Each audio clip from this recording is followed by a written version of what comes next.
Okay, I think it's already 10 a.m. in Indonesia, in Jakarta. So we will start this talk. I will give some introductions to our speaker today. We are very happy to welcome Dr. Esteban J. Chaves. He's a seismologist and associate professor at the Volcanological and Seismological Observatory at Costa Rica at the Universidad Nacional in Heredia, Costa Rica. Dr. Esteban got his Ph.D. from the University of California, Santa Cruz in USA, and we are very happy to have you here. And Dr. Esteban will give a talk with the title about the precursory seismic signals before catastrophic landslides from slow to fast slips. And thanks again, Dr. Esteban, for accepting our invitations. We will have like 30 to 40 minutes presentations, and we will follow by questions and answer sessions. And for the participants, if you have any questions, just raise your hand, or you can write your questions in the chat column in this Zoom meeting applications. Thanks again, and I will give the screen and the time to Dr. Esteban. All right, thank you very much, Dimas, for this very kind invitation to your seminar.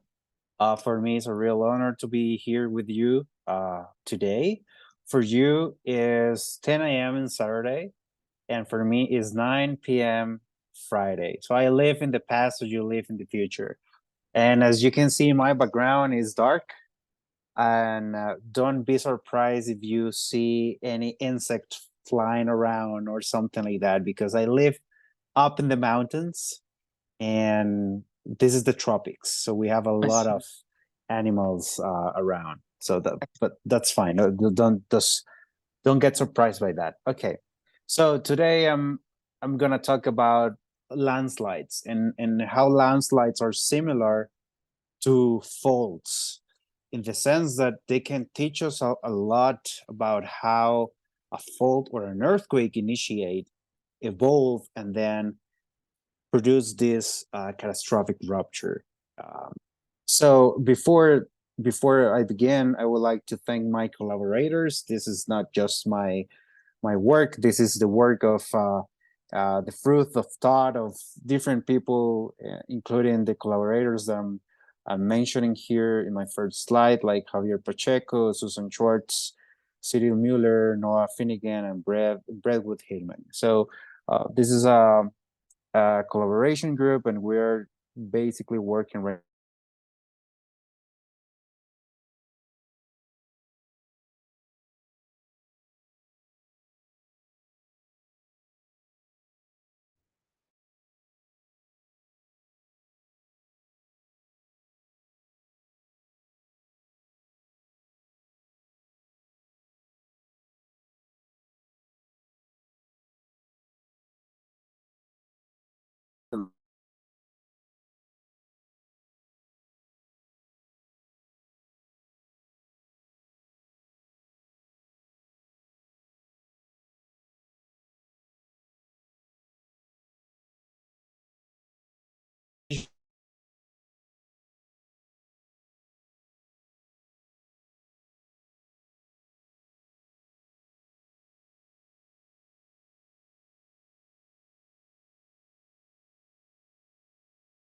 for the country. We are a very unique institution in the country. Costa Rica is very small. We have like 5 million people total. That's the population of Costa Rica. And the institute is unique in the country. We're about 20 people working in this observatory, between seismologists, volcanologists, and all the diversity within these two fields. We have social networks like Facebook, Twitter, Instagram, and for instance, we have more followers than the USGS on Facebook. So we publish in real time the occurrence of earthquakes on social media, so people get an alert in real time, and this is very useful because we have seen how people like to interact with us, giving us information about how the earthquake felt in a different in a different area. If the energy increased, the energy attenuated, or the energy was extrapolated in some areas, depending on the geological context where they live. But in general, people like to report and communicate and interact with us. So this is OVSICORI. And this is Costa Rica. I'm going to focus now on the landslide because I have 30 to 40 minutes. So I'm going to try to cover everything, and feel free to ask, feel free to interact with me if you will. So this is Costa Rica. Costa Rica is part of the Central American volcanic front. To the north, we have Nicaragua. To the south, we have Panama. If we move even further north, we will get to Mexico and the US. So this is part of the Central America volcanic front. And right here, we have the Cocos Plate that is abducting underneath the Caribbean Plate. The Caribbean Plate splits in two. To the northern side of the country, we have the Caribbean upper plate, and from the center to the southeast of the country, we have the Panama microplate. Costa Rica is very unique. It's a very small country, but the amount of seismicity, given the interaction of these three plates, is enormous. Is a lot. To the south of the country, we have the Nazca Plate right here. So we have a triple junction to the southern of the country, formed by the interaction of the Cocos Plate, the Nazca Plate, and the Panama microplate. The subduction rate of the Cocos Plate is really high. To the northern side, to the northwest, the subduction is about 85 millimeters per year. And as we move to the south, the subduction rate is about 90 millimeters per year. So this is a really fast subduction that generates large earthquakes every 50 to 40 years. For instance, in the northern part of the country that it's called the Nicoya Peninsula, we have earthquakes, large earthquakes with magnitudes larger than 7 every 50 years. And to the south, we have large earthquakes as well with magnitudes larger than 7 too, every 40 years. The last one of these events occurred in 1983, and we're expecting a major event in the coming months or years. But this subduction is the reason why we have volcanoes, as you know very well, that the mechanism that is responsible for the formation of volcanoes is, one of them is the subduction of an oceanic plate underneath a continental plate. So we have volcanoes right here. This is the central volcanic chain of Costa Rica. And I'm going to focus on this volcano that it's called Irazu volcano, that is right here in the center of the volcano. Just by the way, yesterday, this volcano was basically we were celebrating the occurrence of one of the major eruptions in this volcano that happened in 1963. Yesterday was a long time ago, but was one of the most impressive eruptions generated by this volcano. But right now, I'm not going to talk about the eruption. I'm going to talk about the landslide. And as you can see here in this figure, this is the Irazu volcano. This is a zoom in into this volcano, and right next to it, we have another volcano that is called Turrialba volcano. And the triangles represent the seismic stations that are monitoring the volcanic activity 24/7. These stations are communicating in real time to the observatory, sending data, and we can analyze the data in real time. Right here, the star represents the occurrence of several landslides that have been happening in this volcano in the history, in different times. I'm going to show you the times later. But this is the epicenter of the landslide that I'm marking here as the 2020 August 26 landslide, one of the largest landslides that we have been registered or recorded instrumentally in the last decade. So, and this volcano have been experiencing landslides in the past, as I mentioned before.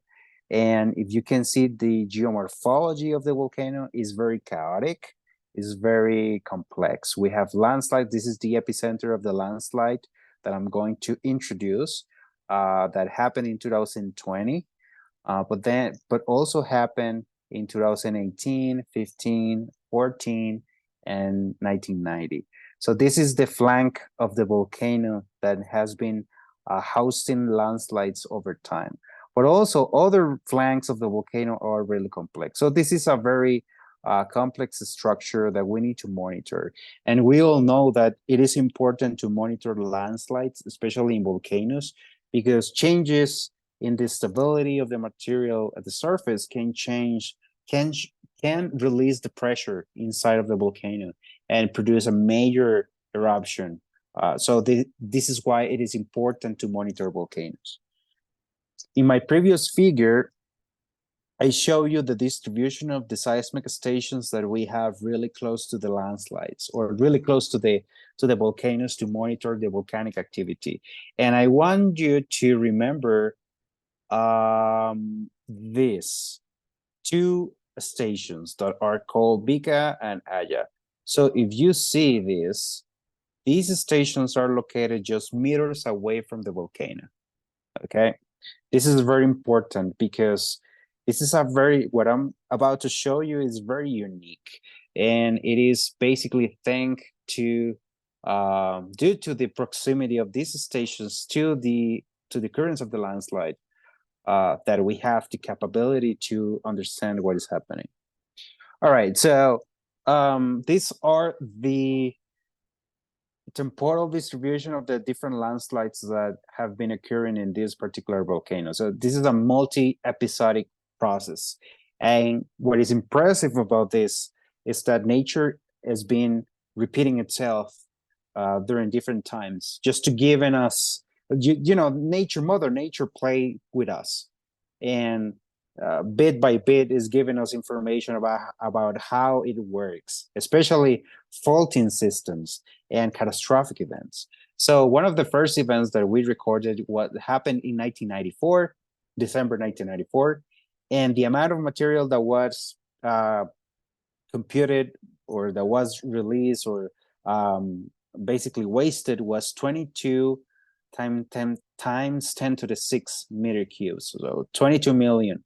In 2014, we have 23 million of material that again rupture with this landslide. In 2018, we have less material that basically rupture during the landslide in the same spot. And in 2020, we have 25 million meter cube of material moving downhill. And if in the figures or the pictures that you can see to your upper right, you will see the spot, you will see the geomorphology or the change in the geomorphology due to the landslides. At the bottom, you have the seismograms. These are the records, the seismic records that were generated by the occurrence of the landslides in 1994 and in 2014. These records are coming from stations that are in San Jose, the capital city of Costa Rica. We are lucky that this station is still working since the 90s, and so we can analyze the data with the same station, for instance.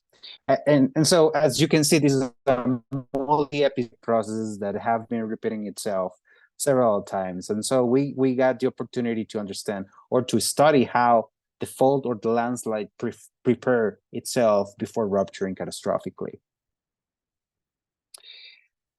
This is a video of the landslide, and I want you to take a look at it. I'm going to play it 2 times so you can get a grasp of it, or everything that is happening. So this is 2020, August. You can see how the dramatic collapse of 25 million of material moving downhill to one of the main rivers in the country.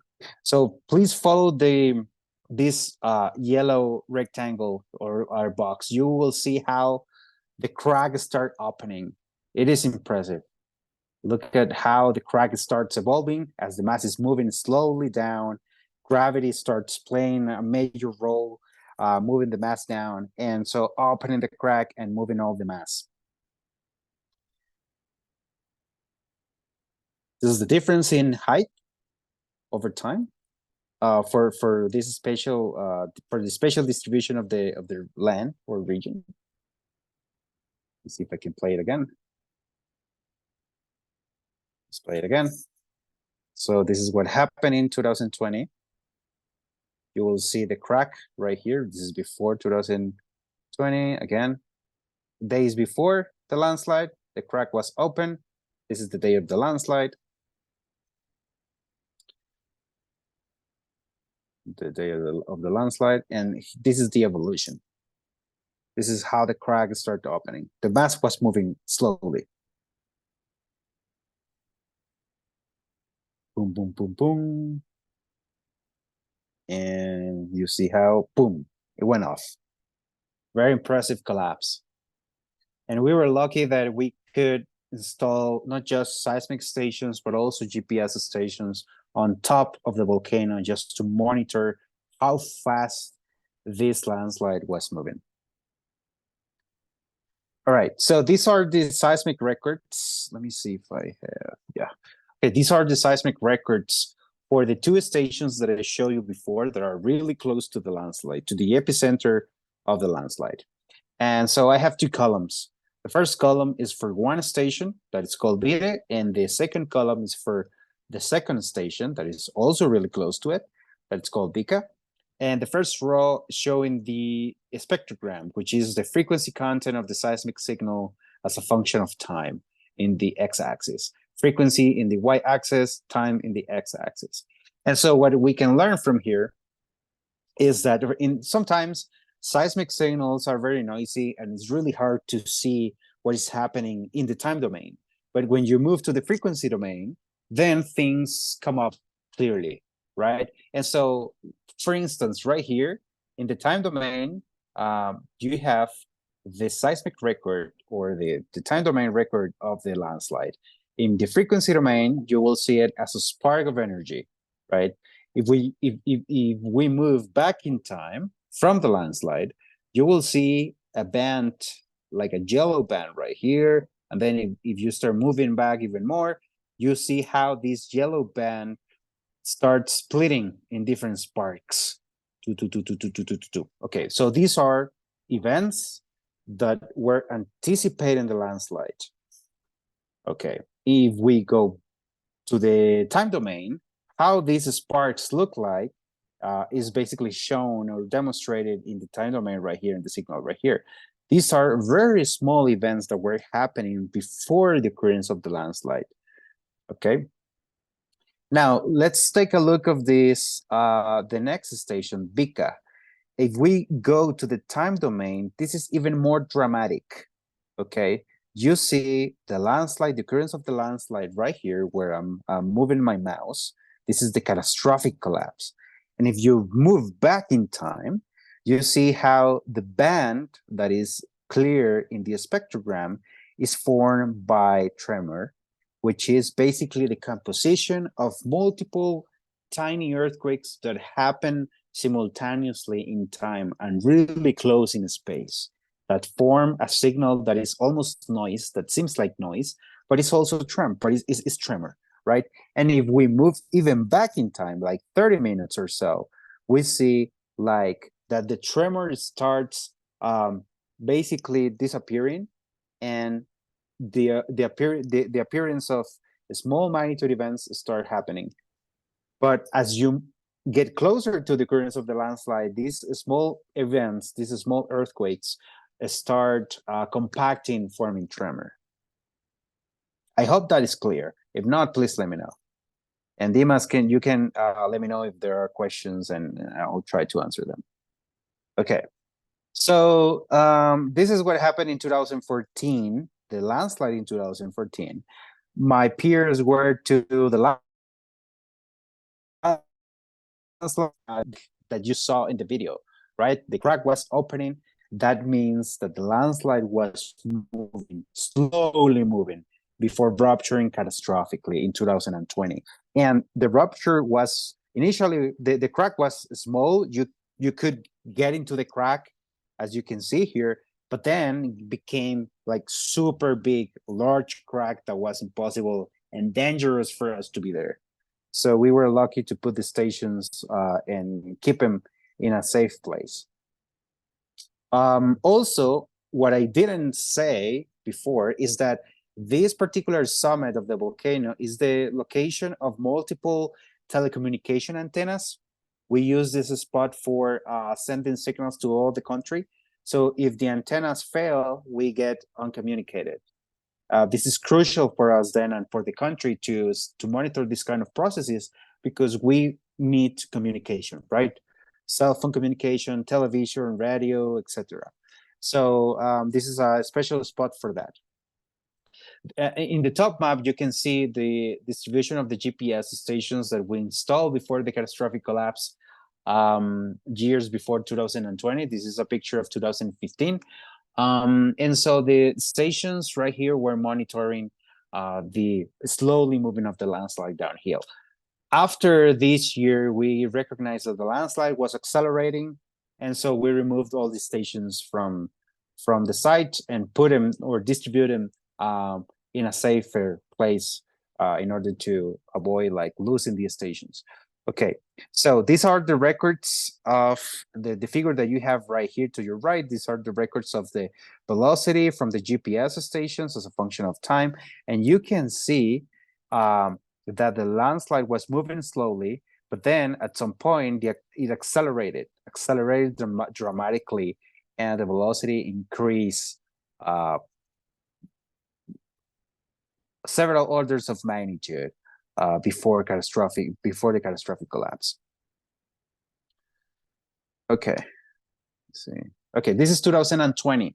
If you remember the picture that I showed you before, it was 2014. This is 2020, and is the same format as the pictured same stations that I showed you before. In the top panel, we have the spectrogram, which is frequency as a function of time. In the middle panels, we have the time domain records, the velocity seismograms as a function of time. Now, these are 3 hours prior to the occurrence of the landslide. And let me focus on this. So we have a similar thing. We have the occurrence of the landslide right here in time 0. And if you move back in time, it's really hard to see what is happening in the time domain. But if you go to the frequency domain, which is the signal on top, you will see how this yellow band appears again. So we have the tremor, and if we move even more in time backwards, so you will see that the tremor starts decomposing into very discrete events. These events or small earthquakes are very different from the regular earthquakes that we know. These are called low frequency earthquakes because the frequency content of them is really low. It is lower than 5 hertz, for instance. So these are low frequency earthquakes. And so as the mass is accelerating, we have an increase in the number of low frequency earthquakes. At some point, the acceleration of the mass is such that the amount of low frequency earthquakes, it is super high. And so they get packed and form the tremor signal. Let's see the bottom panel that you have here for both stations, but let's focus on Aya. So the first column, the bottom panel of the first column, this is more dramatic. This is amplitude in velocity as a function of time, 30 minutes before the occurrence of the landslide in 2020. And what we can see here is that the sparks that you can see in the spectrogram are very well represented by the occurrence of low frequency earthquakes. And as we move closer in time to the occurrence of the landslide, these low frequency earthquakes start forming a tremor signal, something that it seems like noise, but it's just the occurrence of multiple low frequency earthquakes happening really close in time and space. Something in particular with this event is that if you move back in time from this 30 minutes window, you can separate the low frequency earthquakes. count them individually. But when the clock hits the 30 minutes before the landslide, it is basically impossible to count the low frequency earthquakes because the coda wave of the first event basically overlaps the P wave of the next event, and so on and so forth. So it is impossible to separate these events. This is the same for the other station, and the tremor formation is there, and also the low frequency earthquakes are there as well. But for Station Aja, it's really beautiful because it shows the formation of the tremor from the low frequency earthquakes, as we know from the textbooks. And also there is something important here. So we see that as we approach to the occurrence of the landslide, we observe an increase in the amplitude of the tremor. So please know this and remember this, because the tremor increases in amplitude and then decays to almost zero or to pre-landslide, to amplitudes that are really, really low. And then we have the occurrence of the landslide. I hope that's clear. Okay, so this is the count of low frequency earthquakes time. This is in the y-axis, we have the time difference between events, or the inter-event time between low frequency earthquakes. And in the x-axis, we have the relative time from the landslide. And what we can see is that as we approach to the occurrence of the landslide, basically the inter-event time between the low frequency earthquakes accelerates, forming this linear trend as a function of time. As you get to zero, is basically a linear trend before the catastrophic collapse of the landslide. Something similar happened in 2020. Okay, let's focus on the first panel in your top left. These are the maximum amplitudes of the low frequency earthquakes as a function of earthquake magnitude in the x-axis. And most of the events of the low frequency earthquakes are really small. So from magnitudes that go from 0 to a maximum of 2. And in the bottom panel, you have also the inter-event time in hours with respect to time in hours with respect to the occurrence of the landslide. And what we see is that the inter-event time between the low frequency earthquakes also reduces dramatically as the mass is accelerating before the catastrophic collapse, forming this linear trend right before the rupture. Okay, so what is very cool about this is that the low frequency earthquakes, some of them are very similar. If you examine the waveforms, if you compare the waveforms, you will find repeating events, repeating earthquakes. Different families of repeating earthquakes were generated during the acceleration or during the movement of the mass downhill. And so we can use precursory low frequency earthquakes to understand that a landslide is about to happen, for instance. But what is a repeating earthquake? And a repeating earthquake, let's think about radial state friction loss. And let's assume that this is a fault section, and this fault is heterogeneous.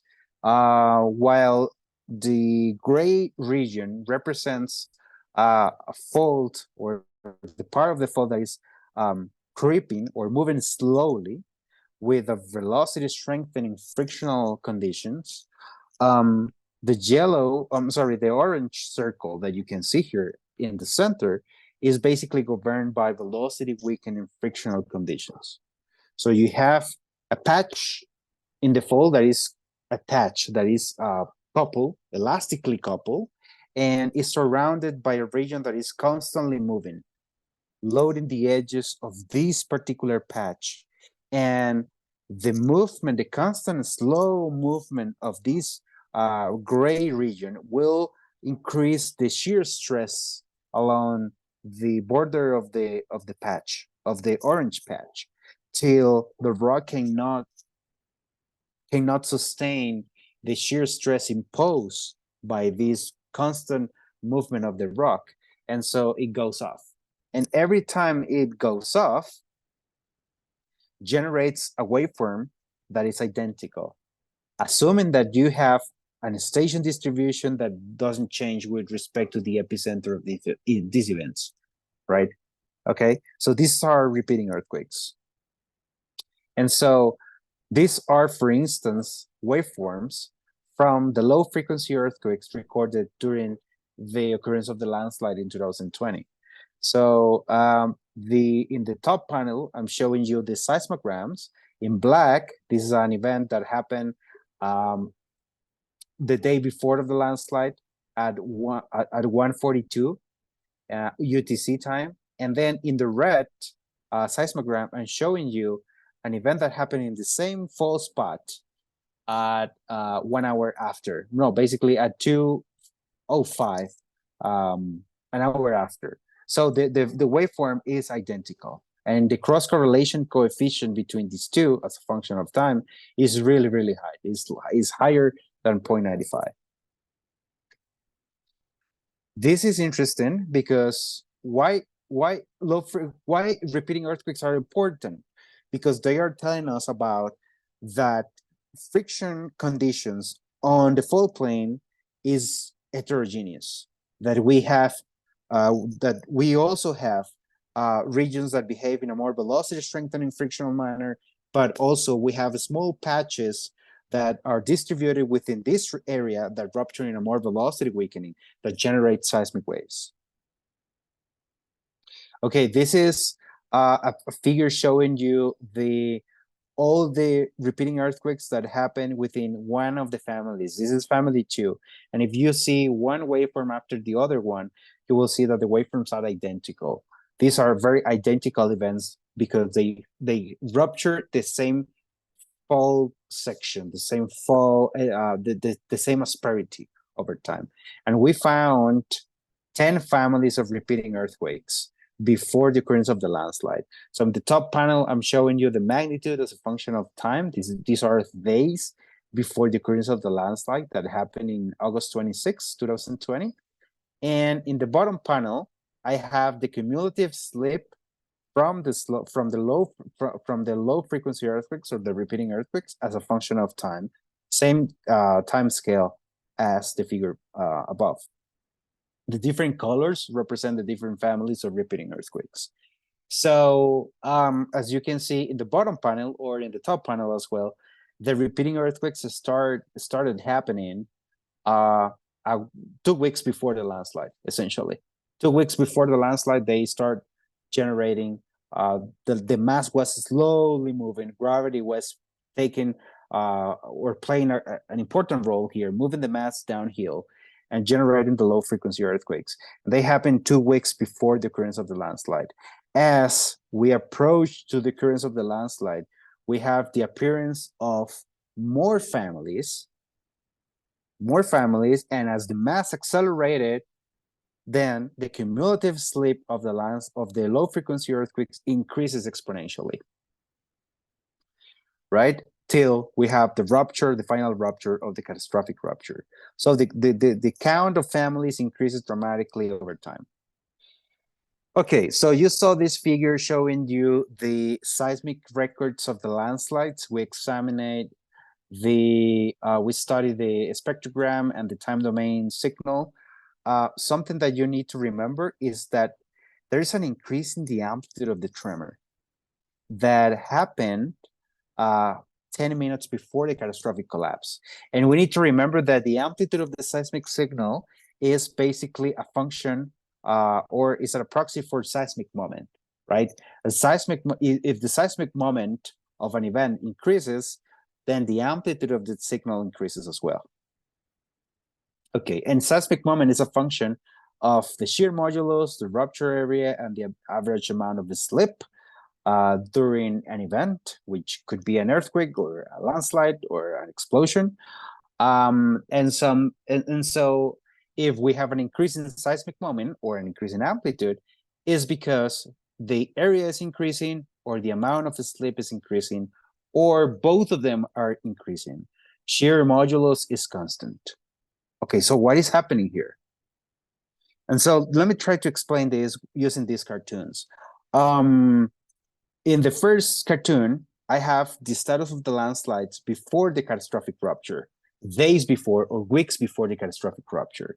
And in this fall section that I'm showing you here, Basically, I'm showing you the interface, and the interface is very complex. It's very heterogeneous.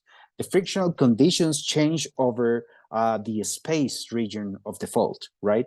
So, for instance, in yellow, or in yellow or orange, these regions represent velocity strengthening areas where the fault is slowly moving without radiating seismic waves.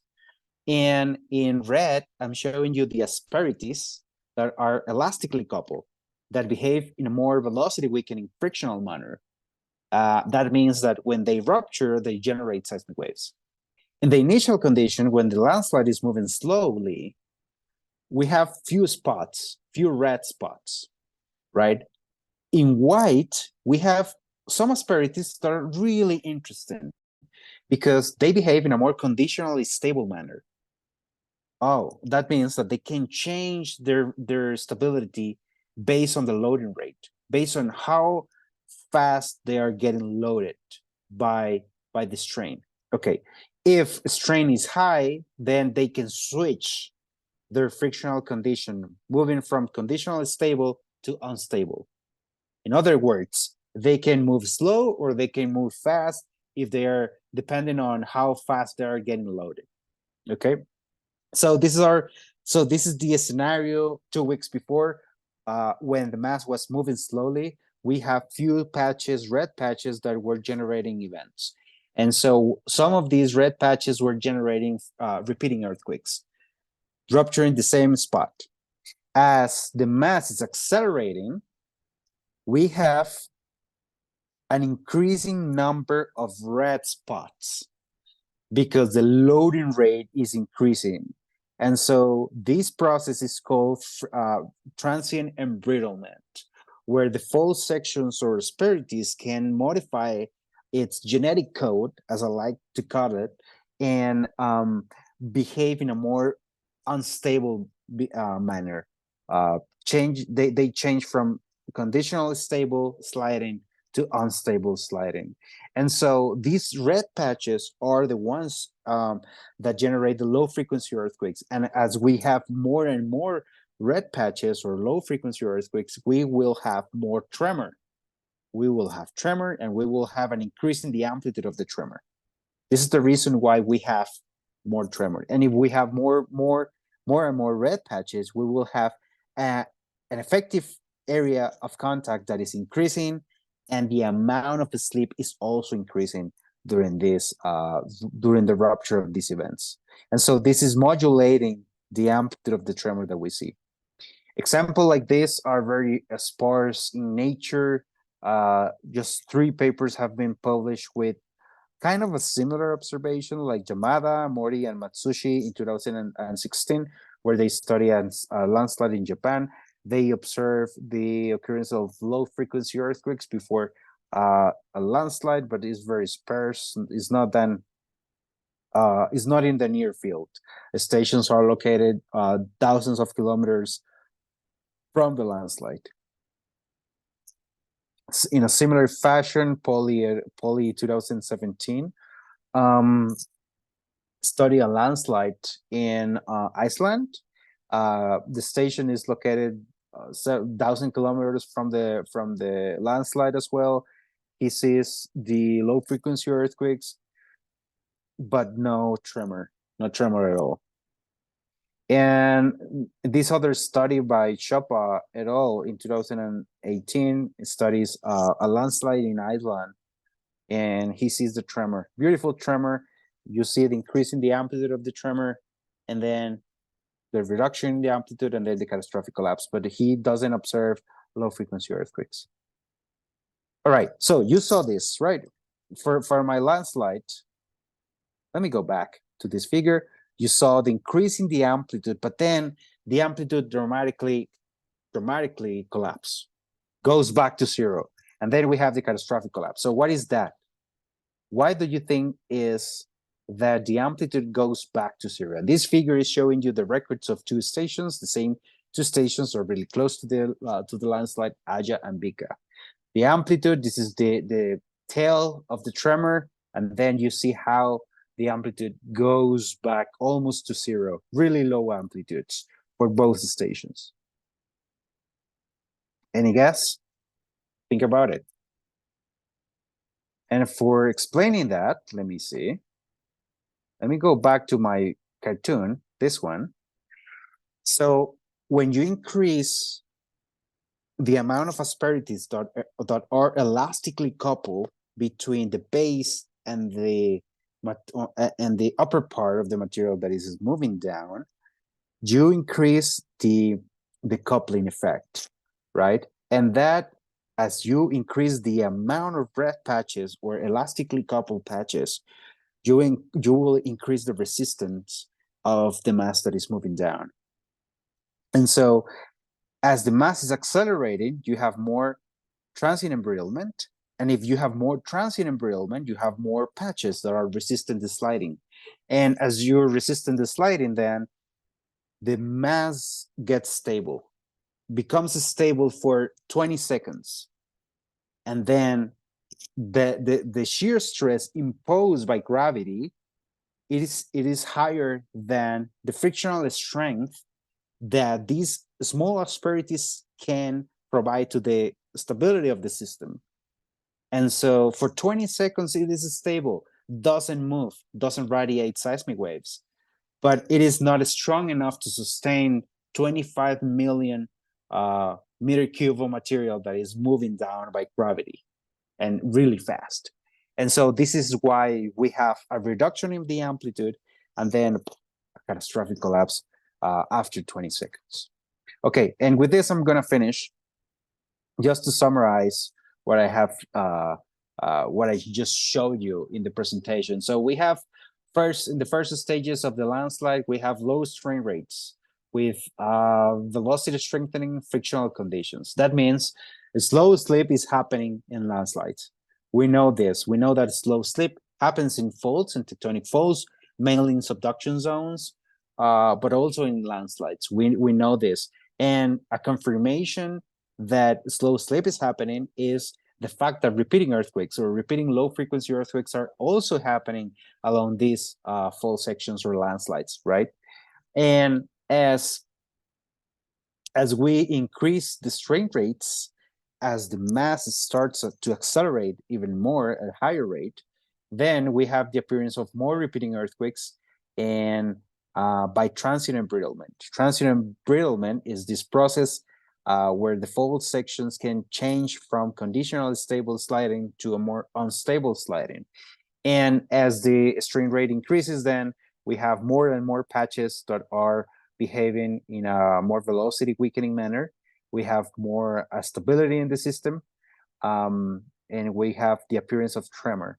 The tremor is formed by the multiple rupturing of thousands of elastically coupled asperities, tiny asperities.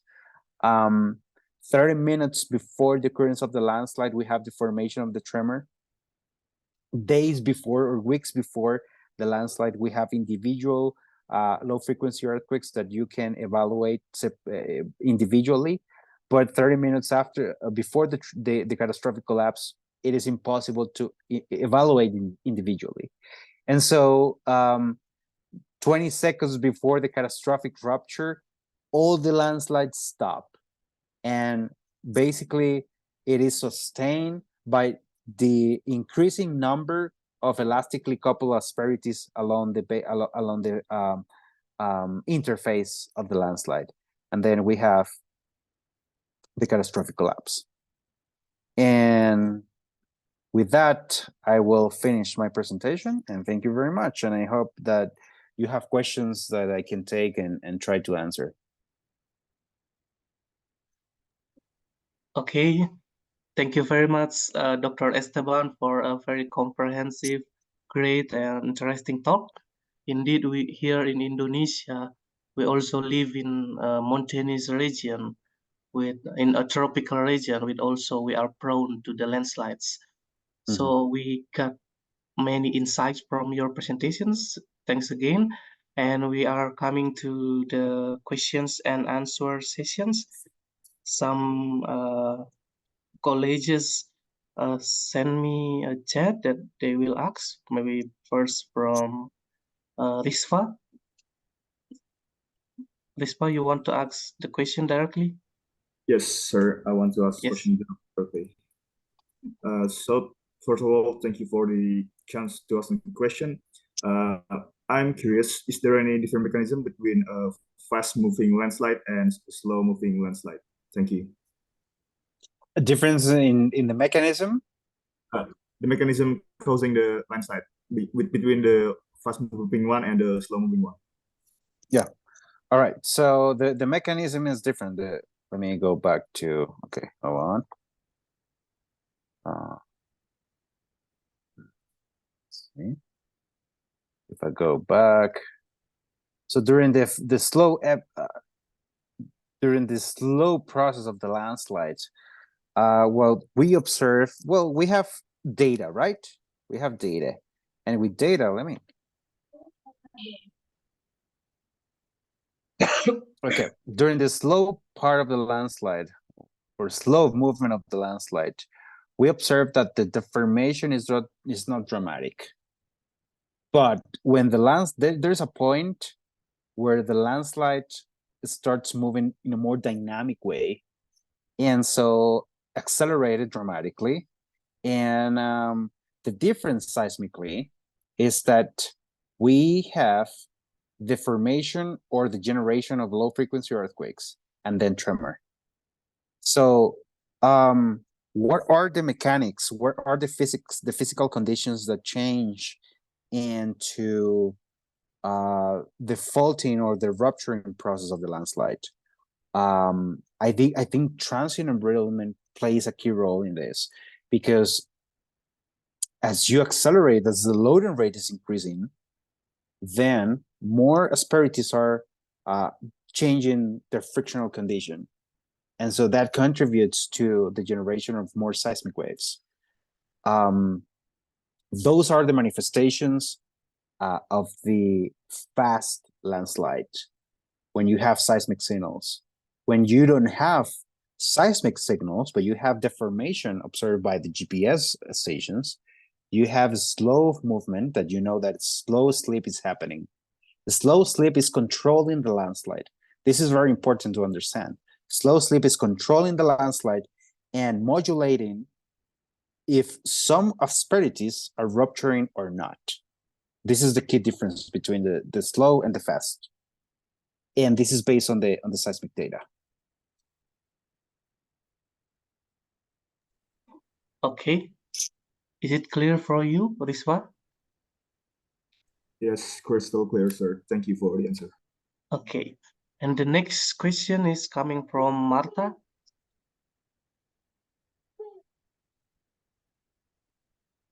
Marta, you can ask the question directly. Yes, sir. Thank you for the very awesome explanation. I want to ask, is precursory seismic signal mechanism in the ground landslide the same as underwater landslide, or could be other mechanisms? Thank you, sir. Wow. Yes. That is a really good question. It's interesting. Yeah, that's a And really also interesting the question. coastal landslide versus the submarine landslide. Yes. Well, these are one of the things that we noticed during this landslide in Irasu volcano is that it was dry, didn't rain. Some landslides, we know that some landslides are triggered by earthquakes, and also some landslides are triggered by the increasing fluid content within the rock because of the rain, because of the water table. But in this particular case, it was dry, no rain at all.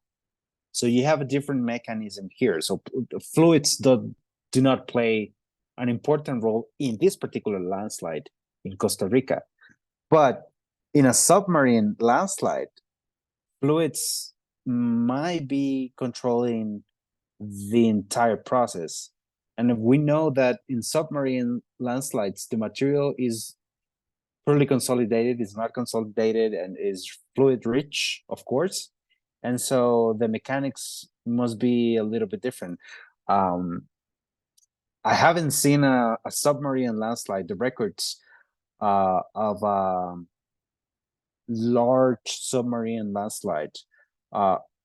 My guess is that they are reaching low frequency signals or seismic signals, and you wouldn't be able to see low frequency earthquakes and the formation of tremor as we see it here, because you need to be really close to the source.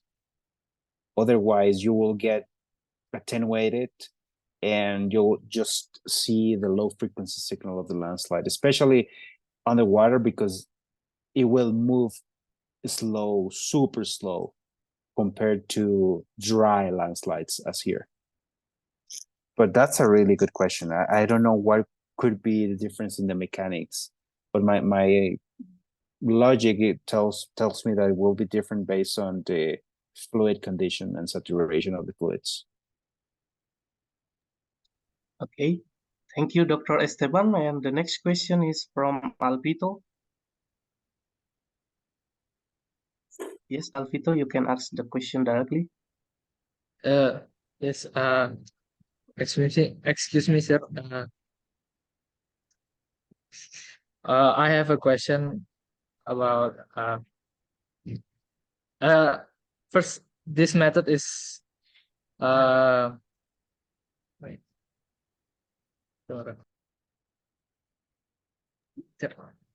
Izin Pak, saya agak Pak, bahasa Inggris, mungkin bisa bahasa Indonesia Pak. Oh yes, you can ask in Indonesian language. No problem. Jadi Pak, saya ingin bertanya mengenai tadi kan metode ini kan bisa mengidentifikasi landslide bahkan sebelum landslide terjadi gitu. Jadi bagaimana pandangan Mr. Esteban mengenai bagaimana pandangan metode ini menjadi sebagai peringatan untuk masyarakat gitu. Okay, so Dr. Esteban, Alvito is asking about, because you show that we can see the precursory seismic signal before the catastrophic landslide, and he's asking whether we can always use the seismic signal to our early warning for landslide. And what do you think about that for the early warning for landslide? Sure. Yes, I think that's correct. I think that's a correct observation. We can use these seismic signals as a precursory for the occurrence of landslides and include them or consider them into our early warning systems. It is universal, I think, and it is basically confirmed by other authors, as the papers that I showed before. The occurrence of low-frequency earthquakes have been observed in Japan, in Iceland as well, and now in Costa Rica. I think the occurrence of tremor have been observed in just one place, and now Costa Rica. But I think that will depend on the proximity of the stations to the source. And so it is a universal process. It is a matter that you have the same, the good station distribution and proximity to the event to capture the occurrence of the low frequency earthquakes and tremor. And so with that, if you see it, you can trigger the alarms that something will happen. Okay, thank you. Do you have a questions? So there's many signal that shows the apa? Because of the landslide. What signal that we can use to in the early warning? Is it maybe the increasing magnitude, or maybe the repeating low frequency? What do you think the best option for the early warning? Well, the low frequency earthquakes. If you see the repeating low frequency earthquakes, those are the signals that you need to put attention on. Because if you see the increase in amplitude, it's too late. It's already too late. The mass will fall in a matter of seconds. So you need to be monitoring the low frequency earthquakes, especially you saw this, for instance, let me go back to this figure. The low frequency earthquakes started occurring 2 weeks before the landslide. And so those are, right now we have a system that is looking for repeating earthquakes in this volcano, because we, as you saw in my first slide, multiple landslides have been occurring in this volcano, and the landslide right now is moving as well. So we have another landslide that is going to happen. Right now the mass is moving slow, but we're looking for repeating earthquakes. Thank Yes. you, Dr. Esteban. Excuse me, Sir Dimas, can I ask? Yes. Yeah. So the low frequency, repeating low frequency is happen even days before the landslide. So the if it's different from the earthquake early warning is. Yeah. I'm not sure if I understood the question correctly. So the low frequency earthquakes occurred weeks before the landslide. Yes. They can be used for early warning system. Now that we have multiple records of the same process happening, for instance, it happened in 2014 and 2020 in Costa Rica, in the same way. Now I know that when I see low frequency earthquakes, and especially repeating low frequency earthquakes, it is because something is happening in the volcano or in the summit where the landslides are occurring. And so that will trigger my early response. So I can communicate with the governmental agencies that are in charge of mobilizing people or closing the volcano in case of the volcano is open for tourism, for instance. We can close the volcano and try to avoid people going into that area. I don't know if that's the I don't know if my answer my answer is clear to you or not. The point is that now that we see this occurring in nature, happening in multiple places, the same way, you can monitor for low frequency earthquakes and tremor, being very careful, because if you're working on a volcano, the tremor could come from the volcano itself and not from the landslide. But assuming that you're working in a landslide or are monitoring a landslide, these are the kind of signals that you need to consider and keep an eye open to monitor, because these are the ones that are showing that the landslide is happening. Yes, thank you. Thank you, Dr. Esteban. And can we get another questions? Is it okay for you? Sí, yes. Okay.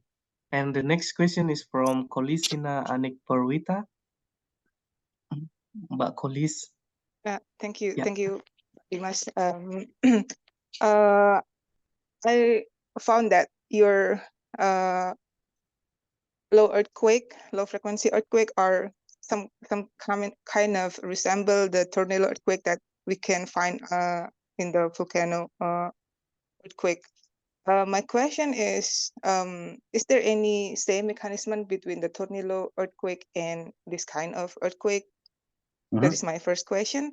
The second question is, if I remember, if in slide number 23, you show the Iceland low frequency earthquake, and yeah, this one, but we cannot find any drop in the amplitude of the tremor different with your observation.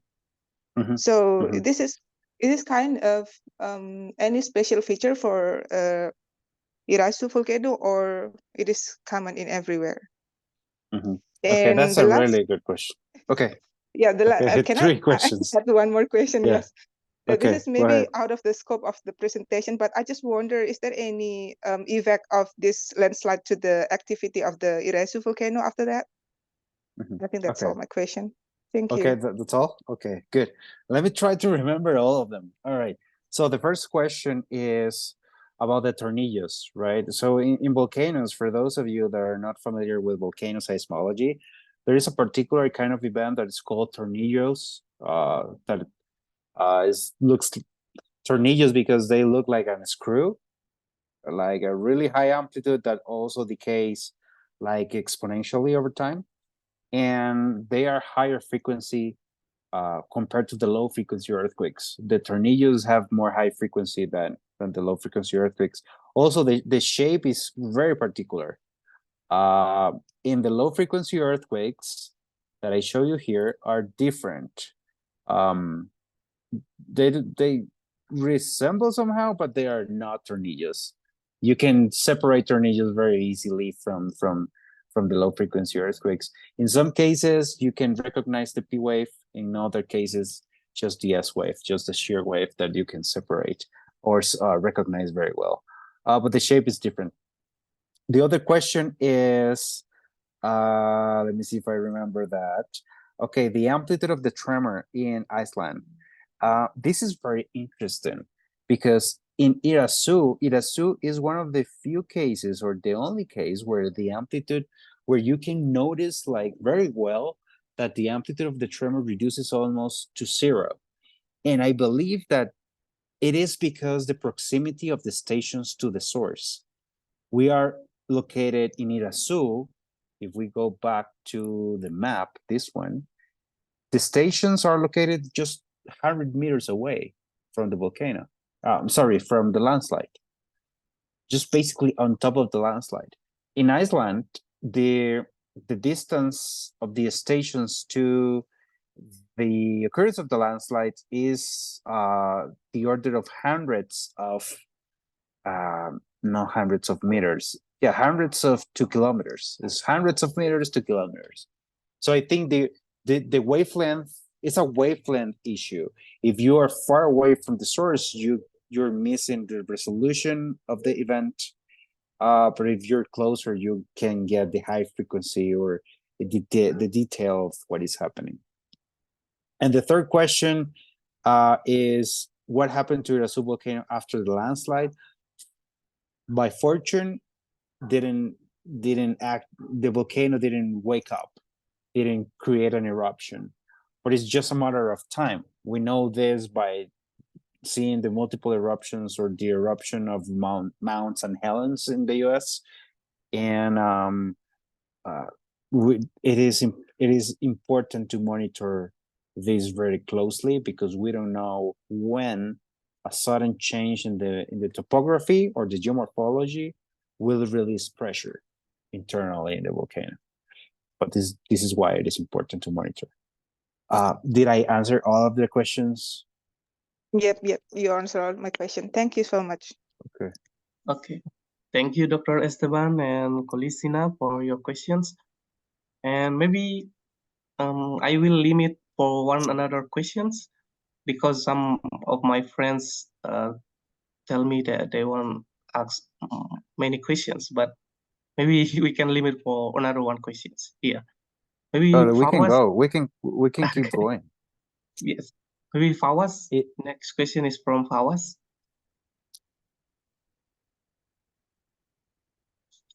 Fawaz, are you still here? Or Najib first?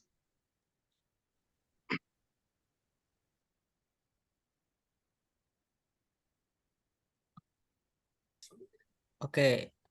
Yes, Najib. Thank you, Mr. Dimas.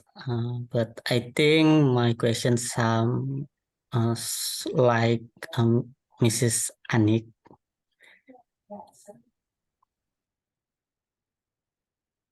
Okay, so your question is already answered previously.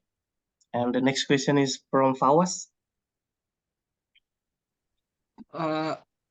Yes. My question was already answered by Mr. Esteban because I want to ask about the mitigation, like early warning system.